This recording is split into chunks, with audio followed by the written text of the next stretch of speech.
Good evening, everybody. Good evening to all of you, my audiences. We are back again on Helium Talks. Namaste to all of you, and look forward to this wonderful evening with our esteemed guest for this evening. Before I introduce you to her, I'm going to just tell you what Helium Talks is about. Helium Talks is an interview series that explores the mindsets of the world's best health workers, healers, spiritual light workers, doctors, professionals, and entrepreneurs in the space of well-being. Today, we have a wonderful person with us on the show, Sandy Dias Andrade. She's a mindfulness and presence oriented psychotherapist with close to 20 years of experience in the field of mental health. She has received in depth training in a number of modalities where she seeks to blend Eastern wisdom and contemporary approaches in psychology. She is an internationally certified mindfulness based cognitive therapy teacher, and besides her one on one work with clients and groups, she has also developed and offers trainings in university diploma courses in mindfulness based counseling and presence oriented psychotherapy. The embodied compassionate presence of the therapist, teacher, parent, or leader is what she emphasizes as a central ingredient of deep transformation across all her work and programs through the Just Being Center for Mindfulness and Presence, where she is the director. She is also a trustee and mentor at Connecting NGO Pune. So let's get together and welcome Sandy Dias Andrade. And before we actually get started with the questions, we are going to have a little bit of a show reel.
So, Sandy, welcome again.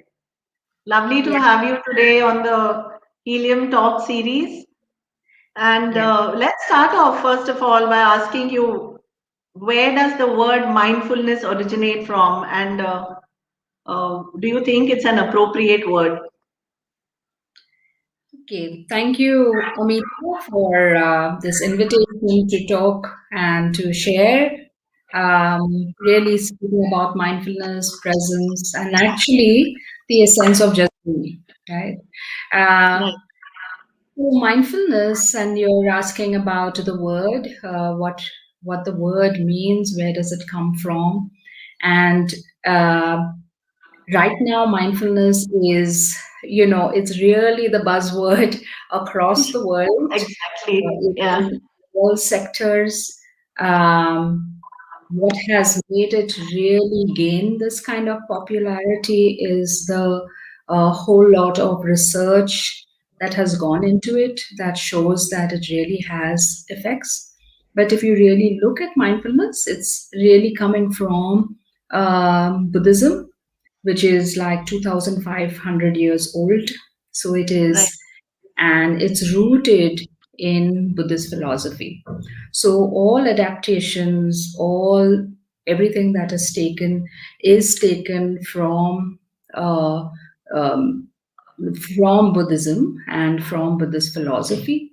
And so when we look at mindfulness and the term mindfulness, when it translates, like into Pali, the word is sati, Sati. Yeah.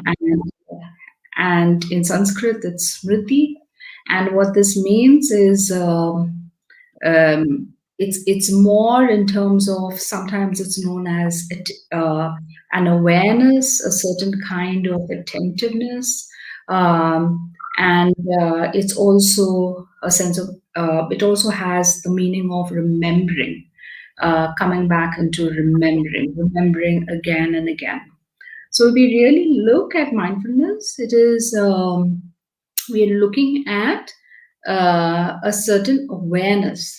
Okay, so all the practices, while we bring attention to whatever, whether it is internal objects that we keep bringing our attention to in a particular way, or if it is something external. But what we are really concerned with is the capacity, or this kind of building of this awareness, which can be quite continuous and kind of can put us in touch with something much more deeper and transformative, which is a quality of our minds and who we are. Mhm. So, yeah. So, does the word mindfulness hold all of this in its explanation? I'm not too sure, but the practice does. And Right. yeah. Wow. And I think, though it has come from the East, I think today you find the West using it so much, and it's so popular in the West. And, organizations across the world have now introduced it as a process for its employees and things like that. We'll come to those questions later, of course. Um I wanted to ask you primarily because we are, coming out of, the COVID times, and we found that there's a lot of people that have, kind of gone through a lot of problems, and we find everybody speaking about anxiety and depression and things like that. So, does mindfulness specifically help with anxiety and depression? And if you have some examples, or if you have studies around that, you can just share some with us, it'll be nice. Yeah. Beyond a doubt, the research shows that mindfulness does reduce anxiety. It does help with, especially recurrent depression. That's what the MBCT, program is all about. It Right. is for people who've had repeated episodes of depression, and they found it extremely effective in reducing relapse of depression. So, so there are many studies which have found that mindfulness does help, and we can see why it helps. We can really understand the mechanism of it, but and to understand the mechanism of it, we have to see, okay, what is it that happens when we are depressed, and what is it that happens when we are feeling anxious? Okay, so so usually depression is, there is a lot of ruminative thinking, right? So we are thinking about what can go wrong. We are thinking about ourselves, or in a very repetitive way. It is the same things again and again. And so this ruminative thinking, or in anxiety, the thinking is more in terms of what would happen. You worry Right. about what can happen in the future. So these kind of thoughts govern uh, depression or anxiety. Now, what happens when you practice mindfulness, right? And I could just invite all of us, whoever is listening, to just take a moment to, just bring your attention maybe to your feet on the ground, bring your attention to the sounds around just for a minute, and just feel the contact that your feet are making to the ground, those points of contact. Maybe you can feel the contact of your body to the seat. Maybe you're just sensing how your hands are placed right now. And you can bring attention to the sounds around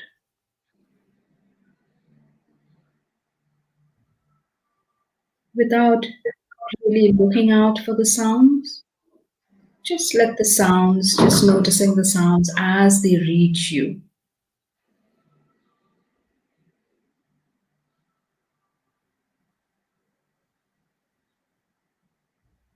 And just noticing sound as sound.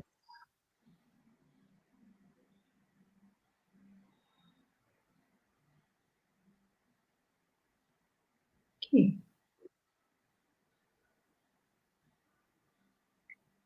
Yeah.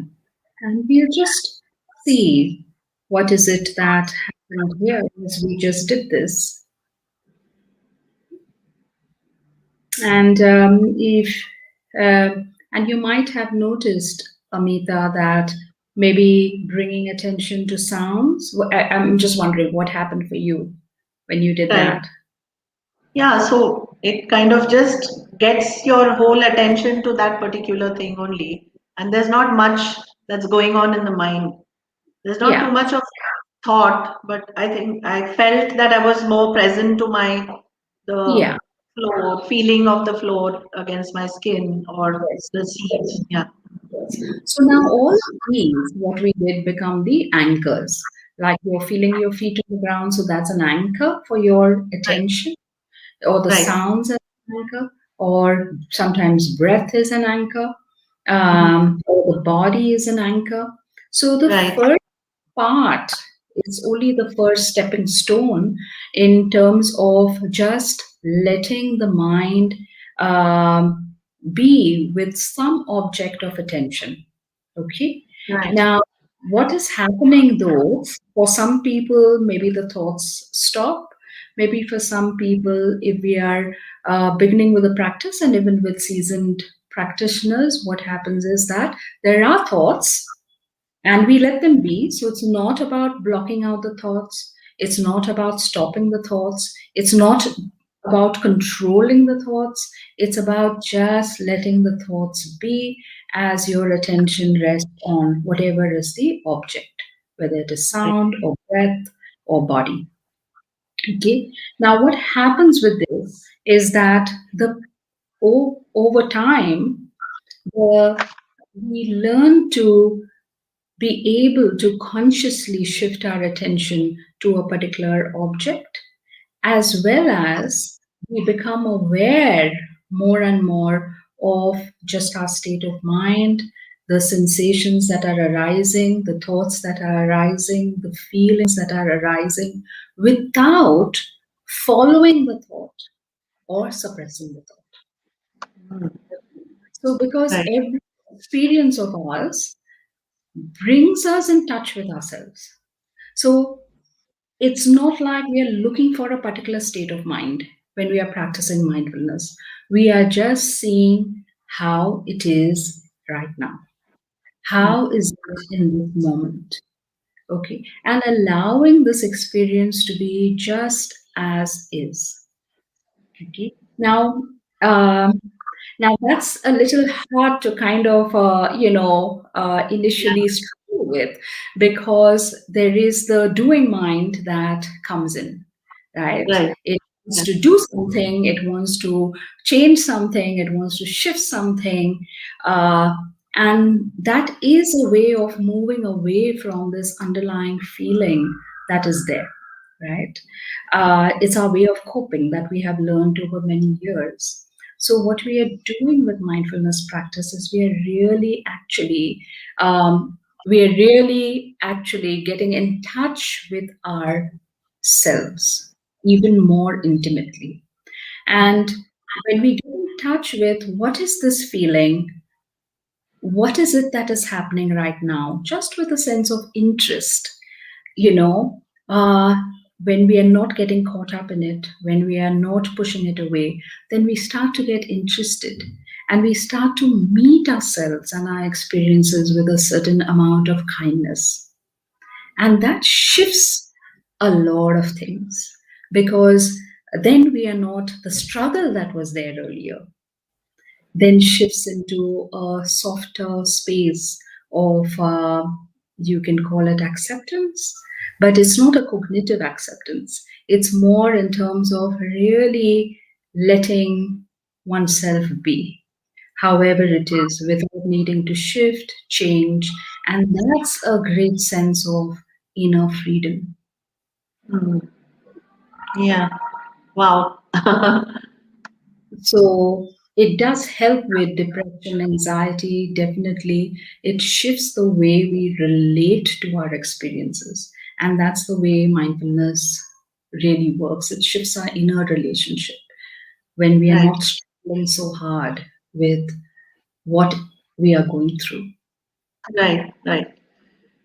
So, do you, I mean, since you work so closely with, I think you work with young people and you work with all kinds of audiences and you all kinds of clients, I think you have. Do you find that with the younger generation, do you find that there's some resistance or when they come in, with some problems and things like that, are they able to fit into these kind of things because it's such a busy world out there, so it's one thing is that people find it very hard to listen. Uh, Even listening skills are so just people don't have time nowadays to even just sit and just be and just listen. So how do you as a practitioner and as a teacher, and how does it work out for you, for people like you and for you? Yeah. Um, So, when we are bringing mindfulness or these contemplative practices actually in therapy, into listening, into these emotional spaces that as a psychologist I'm trained to do, right? And so, but the training is also in terms of really meeting people where they are without really needing to fix them, give them something to do, help them meditate, just Right. because everything can be a meditation. No, Amita, Right. I'm Yeah. having a cup of tea, that can be meditative if it has a certain quality of attention, if it Mm. has a certain, um, yeah, so anything that we encounter can be a pathway actually, just our everyday experiences, just talking about it and then finding out, okay, how do I feel right now in this moment, how do I sense that in the body right now, and then Mm. just working with it in a moment to moment way, just inquiring into it, just being curious about it, just being interested in what is this that is going on for me, right? Mm. And so bringing in an attention in the body becomes important, and we are not used to that. We are so used to, as a cult, as a society, to be up in our Yeah. head and Right. thinking about rather than living from Mm. experience. So that requires a slow kind of training. It's really an invitation actually into another way of being. And Mm. but we start from where we are. Like for example, I can just be sitting, no eyes closed. I can just bring attention to sounds right now, Right. wherever Yeah. Yeah. we can do it for a minute and then just let that be, and Right. then increase that capacity. So it's also about growing capacity. Uh, and while I'm saying this, underlying all of this, sometimes when we practice mindfulness, it feels like a never ending road. When am I Yeah. going to get there? But this awareness that we are talking about is always present. So, for example, you may have natural ways of tapping into it. We all do. If we slow down, we will find it. Like for example, when we just maybe paint, just use Right. art. Yeah. What are we doing with that? We are really engaging in a more non-conceptual way with material, with things. So, Mm. and that kind of slowing down through this process of just putting something on paper, and then we start to become aware. So there are many ways and means. We try to find what works best for you, and Right. because whole point is the awareness. Like, how Mm. do I touch into this awareness? What gives me a clear sense of this awareness? And interestingly, Amita, that in all the trainings that we do, Mm. so like we do train other mental health professionals in terms of bringing this in through our Right. training. And many of them have also shared, and I think this is true even for people who come to seek counseling, is that sometimes this relational space itself, talking to someone, listening, being able to, that someone else is receiving you in a non-judgmental way, moment to moment, really allowing your experience to be just as is. And this kind of relationship, the quality of it, the quality of this kind of listening helps people to get in touch with this awareness and helps them to practice mindfulness better. Okay, so we can Okay. start anywhere. There are many doorways. Listening is a big doorway, Right. um, but the deep listening, you know. So very often we feel we are listening, but often we are listening to just what's happening in our head, you Correct. know, or how am I going to respond to you? And we're not listening to the other person. So Right. to listen deeply, all this internal chatter just needs to stop. And we really need to bring this quality of attention to the person in front of us, you know. And this is very possible. You know, it's not listening like this all the time if we are talking about everyday relationships, but just Mm. 5 minutes of this quality of attention in the listening, listening from more the heart than the head. Like we really need to drop down from the heart down into the, from the head into the heart into the body, and listen Right. from more. And then we can sense more. We can sense what the person is saying. We can intuit more. We can come in touch with a natural intelligence within us that flows. So there's a lot of potential there if we just slow Yeah. down, you know. And there's a lot of work that all of us need to do. We are also absorbed with this cell phones and so many things which are constantly get taking our attention away from, just even in your interactions, you're constantly with so many Yeah, other things which are there on the outside that yeah. your interaction kind of gets challenged. So, I really would like for you to share a few, like you did share one or two already, but if you can share some examples of practical mindfulness activities for people, we have quite a few people who are on the show. So, for instance, if it is, say, like a art, I mean, I don't know, there may be many of them, but if there are one or two that you feel people can kind of incorporate into their lives, it'll be really Yeah. useful, So, I think, for most people.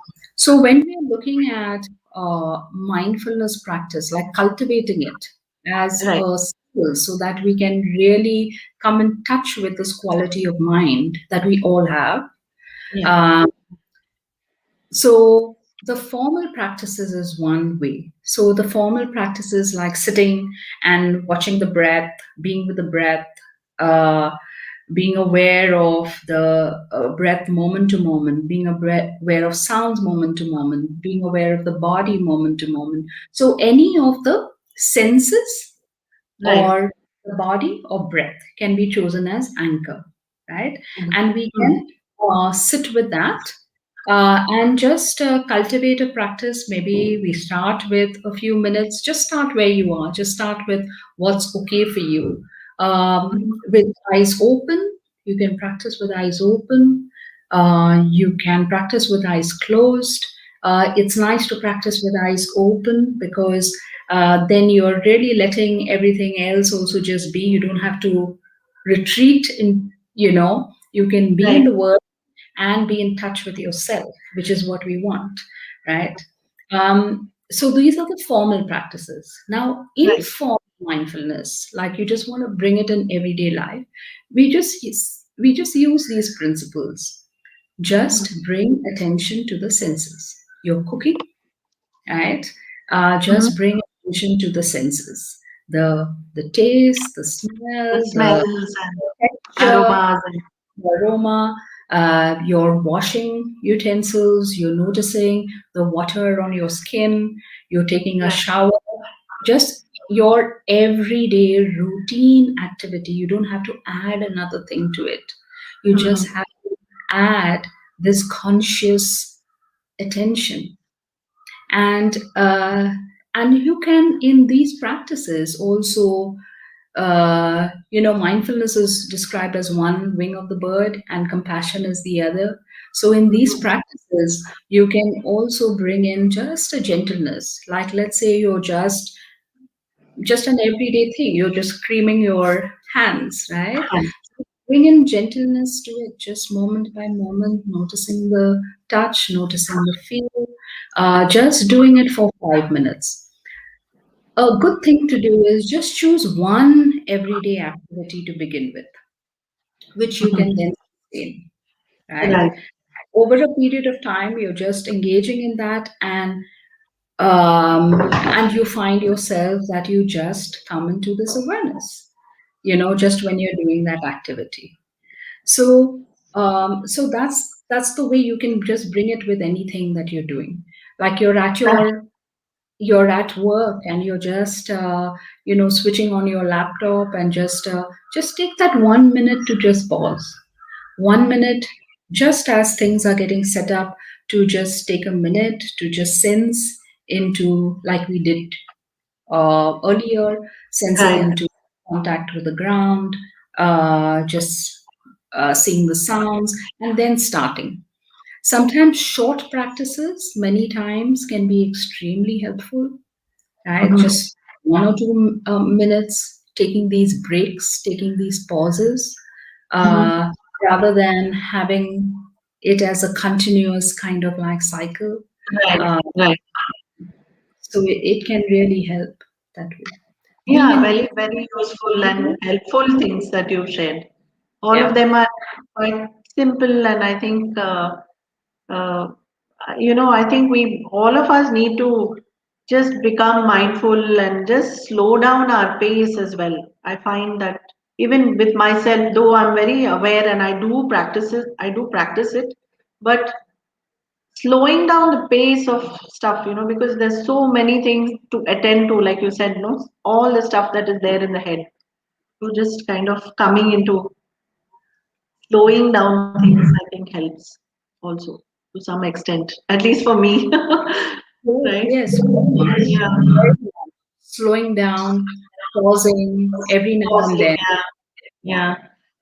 Okay, I also want you to coming to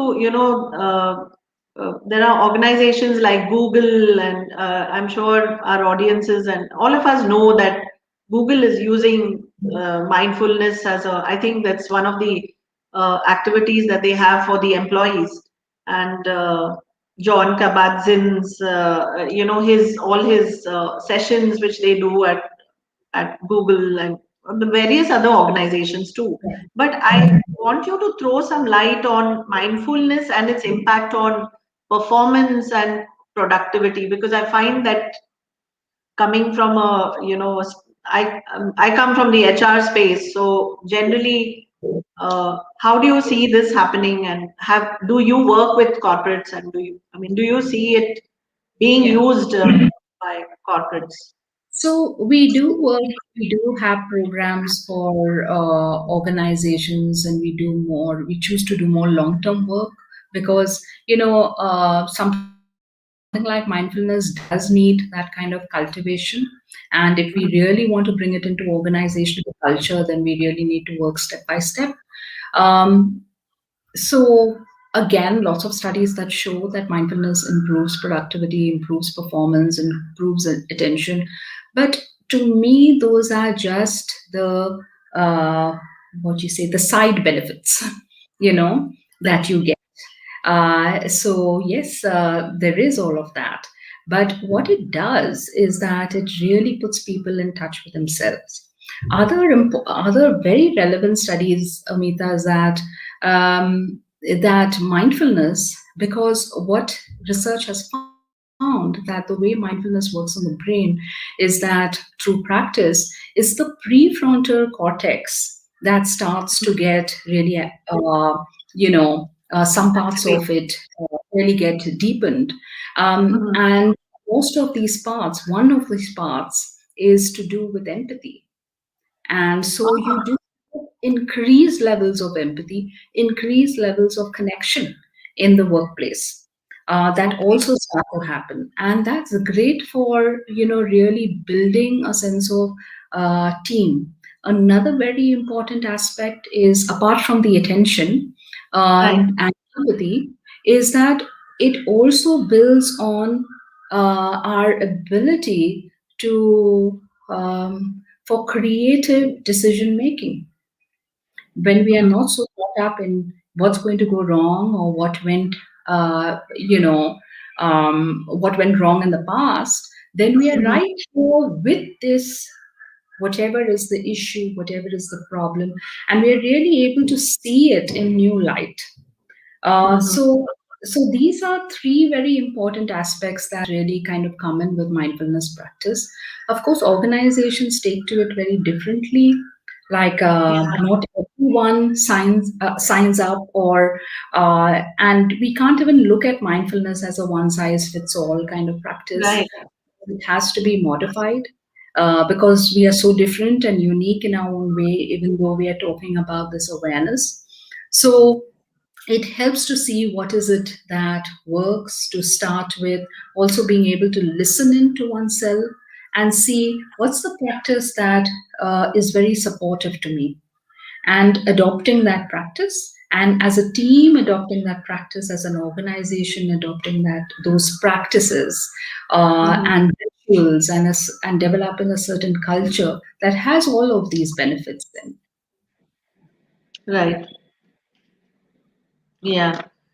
So, I would like, I think I would like for you to now share with us how you came, I mean, how Just Being Center came about and how you actually created it and what is it about and what are the courses you offer and some little bit of details on your center. Yes. Yeah, it's nice to talk about Just Being because it's also 10 years this year that we Okay, complete. congratulations. Yeah. And and so when it started, it just started as just this intention to just offer a space where maybe we can practice mindfulness, but also from a heart space, also to have a sense of the space of for deep listening, for where we can really come in touch with that, both for ourselves and then working in the community, and having that for others. So it Mhm. really is an organic growth, Amita, over the 10 years. And right now, um, it has evolved into providing training to other mental health professionals so that they can also do similar work wherever Right. they are, Mhm. in whatever field they are. Uh, and that's one course that we have, which we have a tie up with TIS, with Tata Institute of Social Social. Sciences. And so it is a diploma course, it's an advanced diploma, Mhm. quite in depth and comprehensive. And the other one is a 1 year, which is with a tie up with St. Mira's College, which is affiliated to University of Pune. And Mhm. that course is open to everyone. So the intention of that course is that we really need more spaces in the community Right. uh, where people are just seen and felt and heard. And so that's course is open even if you don't have a psychology background, because we believe that this capacity to listen is present, it's there, and one has to simply come in touch with it, and then the skills and everything that is given to be able to hold space for people. That's similar to the work that we do at Connecting, where Mhm. also associated with, where it is completely volunteer driven. So anyone who Right. feels called to provide the space, especially to people who are feeling suicidal or depressed, that they can volunteer to be on the helpline, they can volunteer in the youth programs, uh, the peer educator program that is run in schools. They can volunteer for uh, providing space for people who've lost someone to suicide.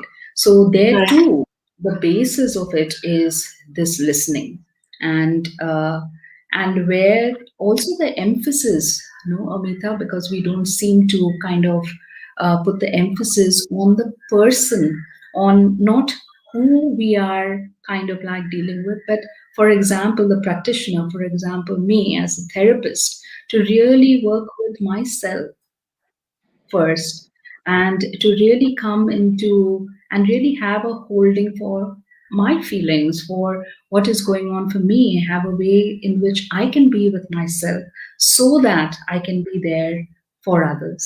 For And others. I feel like that's the only way, the Right. more we come in touch with ourselves, um, with all our vulnerabilities, Yeah. um, then we can be with someone else who's feeling vulnerable.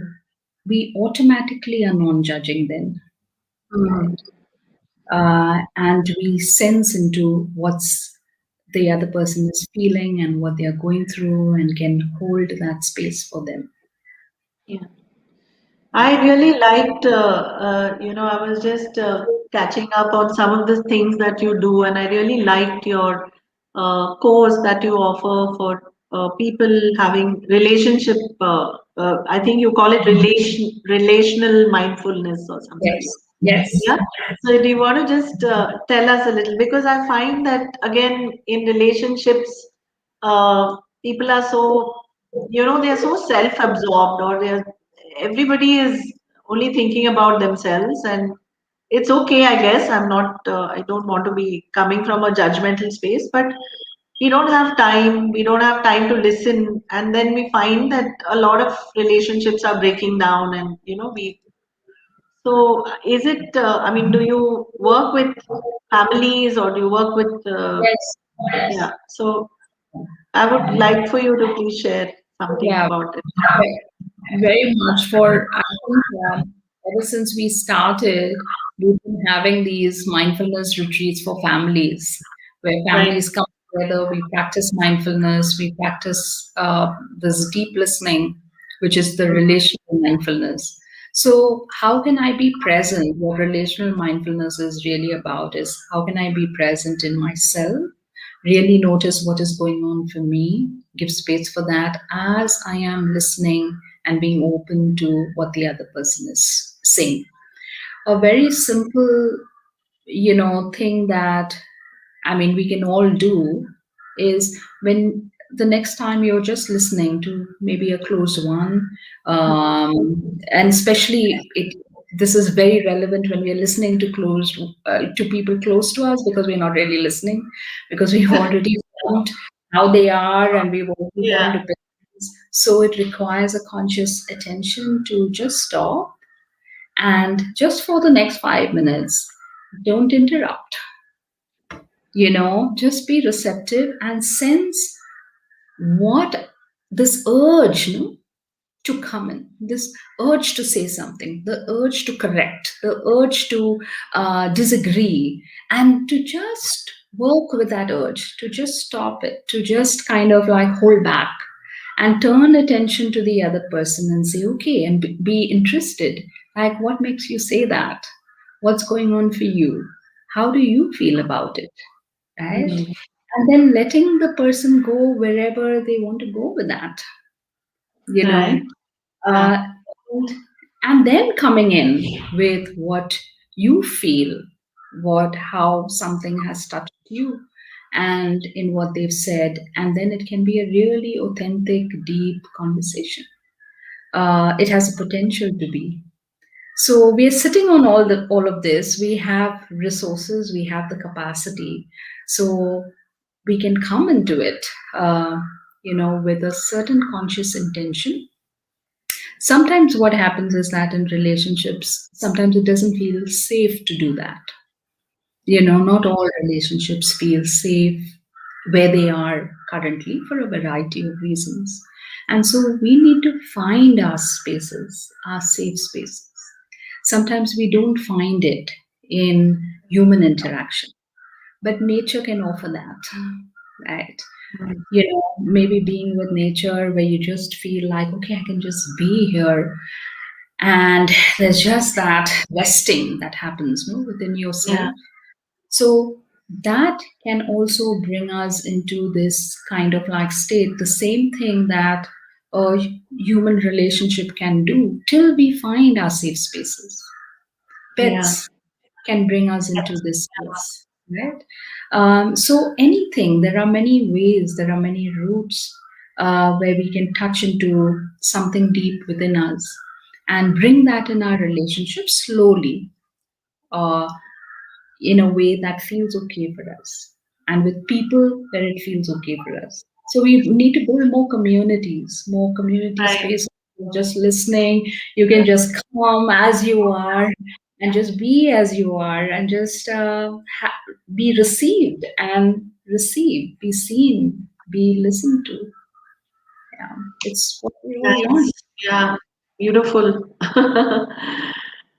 Okay, I also want you to please share, especially for our younger audiences, about the safe space that you have for them to come up and speak about their internal issues, and if they're having any lack of support, or if they can come and speak without being judged and stuff like that. I think we spoke about connecting your NGO that has this special helpline, and I would like for you to please share, because it's a wonderful thing that is happening in our community, and I think really needs to be spoken out. Yeah. So at Connecting, which is based in Pune, and the helpline is available, which is anonymous, confidential. So, which means that, uh, which is also an invitation to kind of share just what is going on, just as is, without worrying how it will be seen or judged. And sometimes that can be so helpful. So, it's an anonymous space and at Just Being we offer also the counseling, the individual counseling or group counseling, where we have people where we can work in this way with whatever it is that comes up that may feel too much for us at some point, and we all have those moments. So it's really fine, and sometimes we just need someone else, the presence of another, to come into our own resource. So it's Right. not like something is wrong or something is lacking, but just that presence of another helps Hmm. us to touch into our own resilient sense of self. Right. And I think, especially in this last year, it's been quite tough, I think, for a lot of people. So I'm sure you've had a very, I don't want to go into the statistics and things like that, but just I know this wonderful work that you people are doing, and we have shared the numbers of the Just Being Center, and the email ID and the counseling numbers. Please feel anytime anyone wants to reach out, please feel free to connect with these numbers. It is there on our screen as well as in the chat box. I also want Sandy to share if there's any conference or anything, because I remember attending a conference of yours in 2016. I think it was a 3-day conference, and it kind of changed me. I mean, I really went. It was a beautiful conference, and I hope you're bringing something like this to Yes, Pune once again. we are actually. Thank you for bringing that up. There is a Yeah. conference. that is planned because it, like I said, we are completing 10 years. So we'd really like to share with the community and Okay. really offer all of those exchanges from Mm. experts and people who really live from the space and practice from the space, world over and over here. So that's happening in December 3rd to 5th. It's going to be online this time. So we are Okay. creating the same kind of, hoping to create the same kind of holding where we can really let these things touch into us, be able to practice, be able to bring it into our work. So that's going to happen at the end of this year. Okay, and we'll get all the details from your website, Yes. the same numbers and details which have been shared, I think. So you will Yes. get for the audience, you can always receive all the information for the conference from justbeingcenter.com. Yeah, that's your website. So Yes. I would like to now open up. Thank you so much, Sandy. It's been really an enlightening session for us. I think I've really kind of learned so much about some so many simple things that we can bring into our lives and change it for the better. I would like to open up open up the question round for the audiences. So if there's any questions, we can just project them on the screen. I think we have one question here. We have a lot of people who have enjoyed the session. Just want to, yeah. I think from Chitrat Verma, there's a question. I'm realizing that almost the entire day of mine goes working while thinking about something else. Isn't this something opposite to the concept of mindfulness? Just want to confirm my understanding. Yeah. We can also be aware, just being aware of that my mind is going to something else. That's also mindfulness, right? So this awareness that is there, that yes, right now there is a lot of distraction, and just letting that be, and maybe choosing like we did with an anchor, that can be something. So we are not really trying to, you know, uh, increase our capacity for attention. That will happen with the practice, but we just start to notice what is it that is going on in this moment. So an awareness that I'm not quite present right now, that is also the practice of mindfulness, right? It's the same faculty of the mind that knows what is going on, and then chooses what would be supportive in this moment, right? So this choice point, it increases our choice point when we are aware like this. Right. Chitrat, I hope you have heard the answer. We have another question from Ame Thorat. Just 1 minute. Does personal space affect relationship? I'm not sure I got the question, but Yeah. personal space affect relationship. So the way I've understood the question might be that uh, that who am I? What am I feeling? What is happening within me? Does it affect the relationship? Yes, it has impact. Most of the time in relationships, we are always projecting, right? We are not really seeing the other person. We are just projecting our sense or what's going on within us. Like let's say we are in a in not so great a mood, and then that mood kind of gets transferred on maybe what the person is asking or saying, and we may be irritable with that. But there's nothing there in what the person has said or done. It's more the irritation that is happening internally, which we need to kind of at least acknowledge, you know, that would be the first step. And then we don't make it about the other.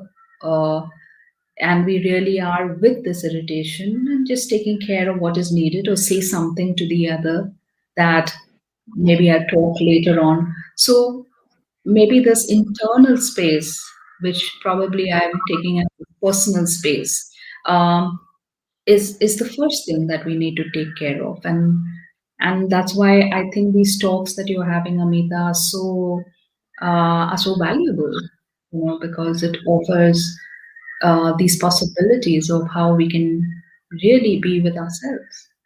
Yes, nice.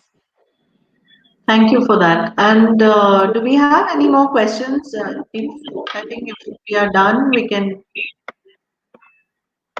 there's any more questions? No, I think we are done for the evening.